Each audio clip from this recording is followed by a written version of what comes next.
Fui abandonada pelo meu marido após o diagnóstico do nosso filho. Meu nome é Teresa, tenho 39 anos e vou compartilhar a história que mudou o rumo da minha vida. Tudo começou quando eu soube que estava grávida. Senti que a vida ganhava um novo sentido. Eu e Júlio, meu marido, já estávamos casados há 5 anos, e apesar de alguns desafios, acreditava que nosso amor era forte o suficiente para superar qualquer coisa. Mas eu estava errada. O início da gestação foi tranquilo, e Júlio parecia animado com a chegada do nosso primeiro filho. Pintamos o quarto de azul claro, escolhemos o nome Mateus e sonhamos juntos com cada detalhe do futuro. No entanto, conforme Mateus crescia, comecei a perceber que ele era diferente. Demorou para falar suas primeiras palavras, evitava contato visual e tinha crises de choro quando as coisas fugiam da rotina. Aos 2 anos veio o diagnóstico: transtorno do espectro autista. Eu me lembro daquele dia como se fosse ontem.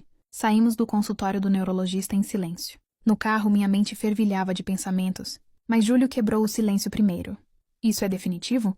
Ele perguntou com a voz trêmula. Sim, amor. O doutor explicou que o autismo não tem cura, mas com terapias e apoio, ele pode ter uma vida plena. Ele suspirou pesadamente e ficou quieto pelo resto do trajeto. Quando chegamos em casa, sentou-se no sofá e ficou encarando a parede. Eu tentei conversar, explicar que não mudava nada, que Mateus ainda era nosso filho amado, mas ele começou a se afastar. A rotina ficou exaustiva.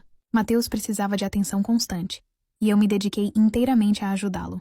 Entre consultas médicas, crises inesperadas e noites mal dormidas, sentia que meu tempo era consumido por completo. Júlio, antes presente, começou a chegar cada vez mais tarde do trabalho. Ele se irritava com facilidade, evitava estar em casa, e quando estava, mal interagia com o filho. Você só fala sobre isso agora, disse ele certa noite. Quando tentei compartilhar os avanços de Mateus na terapia, parece que eu nem existo mais. Júlio é o nosso filho. Ele precisa de mim, de nós, argumentei cansada.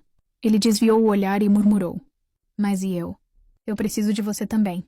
Nos dias seguintes, os silêncios se tornaram mais longos. O espaço entre nós cresceu. Eu tentava resgatar nossa conexão, mas Júlio já parecia longe demais. Passava o fim de semana fora de casa. Saía para trabalhar na sexta e só voltava na noite de segunda. Comecei a perceber que ele estava mais impaciente, distante. Já não perguntava sobre Mateus. E quando eu trazia o assunto, ele desviava ou se fechava em sua própria frustração. Até que uma noite, enquanto eu colocava Mateus para dormir, ouvi a porta do quarto se abrir. Olhei e vi Júlio com uma mala na mão. Meu coração gelou. O que está acontecendo? Perguntei, sentindo um nó na garganta. Ele desviou o olhar e disse, quase num sussurro: eu não consigo. Não fui feito para isso. Achei que teria uma família normal, mas eu não consigo. Você está nos abandonando? Minha voz falhou, os olhos se enchendo de lágrimas. Desculpa, Camila, eu não sei como lidar com isso. Preciso ir. E ele foi. Simples assim. Sem olhar para trás. Sem se despedir do filho. Fiquei ali, em pé, sentindo o mundo desmoronar ao meu redor. Mas então Mateus acordou e chamou por mim. Limpei as lágrimas e fui até ele. A partir daquele dia, fomos só nós dois. Foi difícil, muito difícil. Entre terapias, crises e noites sem dormir, aprendi a ser mãe e pai. Vi a força do meu filho crescer e percebi que, apesar de tudo, tínhamos um ao outro. Hoje, Mateus tem 7 anos. Ainda enfrenta desafios, mas é uma criança incrível, cheia de vida e alegria. E eu renasci das cinzas, mais forte do que nunca. Porque ser mãe de um filho neuroatípico não é um fardo. É uma vida de desafios. Mas o que seria da vida sem os desafios? Sobre Júlio, ele deposita a pensão do filho, mas não busca nenhum tipo de contato. Apenas soube, por terceiros, que está em outro relacionamento. Não desejo mal a ele, mas também não desejo proximidade. Minha vida seguiu. Voltei a me abrir para o mundo, a conhecer novas pessoas, a sorrir sem peso. E então, há poucos dias, Mateus me trouxe um papel rabiscado com sua caligrafia ainda incerta. Eu li e senti as lágrimas brotarem. Eram palavras simples, mas carregadas de significado. Mamãe, te amo.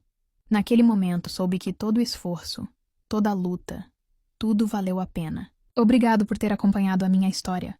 Deixe a sua opinião, será um prazer ler o seu comentário. Compartilhe para que chegue às famílias que passaram ou ainda passarão por isso. Nós, mães e pais atípicos, não estamos sozinhos. Siga o canal e até a próxima história.